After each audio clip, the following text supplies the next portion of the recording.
Bank ಅಧಿಕಾರಿಗಳ ಒತ್ತಡದಿಂದ ಕೃಷಿ ಸಾಲ ಮಾಡಿದ ರೈತರ ಆತ್ಮಹತ್ಯೆ ಪ್ರಕರಣ ಹೆಚ್ಚಾಗಿದೆ. ಇತ್ತೀಚೆಗೆ ಇಡಕಿದು ಗ್ರಾಮದ ಬಂಗೇರಕೋಡಿ ನಿವಾಸಿ ಕೃಷಿಕ ವೀರಪ್ಪಗೌಡ ಅವರು ಪ್ರಾಥಮಿಕ ಕೃಷಿ ಪತ್ತಿನ ಸಹಕಾರಿ ಸಂಘದಿಂದ ಪಡೆದ ಕೃಷಿ ಅಭಿವೃದ್ಧಿ ಸಾಲವನ್ನು ಮರುಪಾವತಿಸುವಂತೆ ಬ್ಯಾಂಕ್ ಅಧಿಕಾರಿಗಳ ಒತ್ತಡದಿಂದಾಗಿ ಆತ್ಮಹತ್ಯೆ ಮಾಡಿಕೊಂಡಿದ್ದಾರೆ.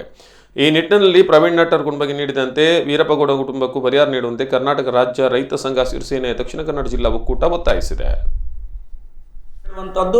ಸರ್ಕಾರವೇ 50 ಲಕ್ಷ ಪರಿಹಾರ ರೈತನಿಗೆ ಕೊಡಬೇಕು, ಸಾಲ ಮನ್ನಾ ಮಾಡಿ. ಅಲ್ಲಿ ಆ ಇಬ್ರು ಮಕ್ಕಳು ಮಾತ್ರ ಹೀಗಿರುವಂಥದ್ದು. ತಂದೆ ತಾಯಿ ತೀರಿ ಹೋಗಿದ್ದಾರೆ. ಇನ್ನು ಮಕ್ಕಳು, ಒಬ್ಬ 19 ವರ್ಷ ಮತ್ತೊಬ್ಬ 24 ವರ್ಷ. ಇನ್ನು ಜೀವನ ನಿರ್ವಹಣೆಗೆ ಅವರು ಯುವಕರು 19 ಮತ್ತು 24 ವರ್ಷ. ಅವರು ಜೀವನ ನಿರ್ವಹಣೆಗೆ ಫುಲ್ ಪ್ಲಜ್ಡ್ ಪಬ್ಲಿಕ್ಕಲ್ಲಿ ಇನ್ವಾಲ್ವ್ ಆದವರಲ್ಲ. ಹಾಗಾಗಿ ಅವರಿಗೆ ವ್ಯವಸ್ಥೆ ಇನ್ನೂ ಆಗಬೇಕಷ್ಟೇ. ಅದಕ್ಕೆ ಸರ್ಕಾರ ಮಟ್ಟದಿಂದ 50 ಲಕ್ಷ ಪರಿಹಾರವನ್ನು ರೈತನಿಗೆ ಕೊಡತಕ್ಕದ್ದು ಅಂತ ನಮ್ಮ ಬೇಡಿಕೆ.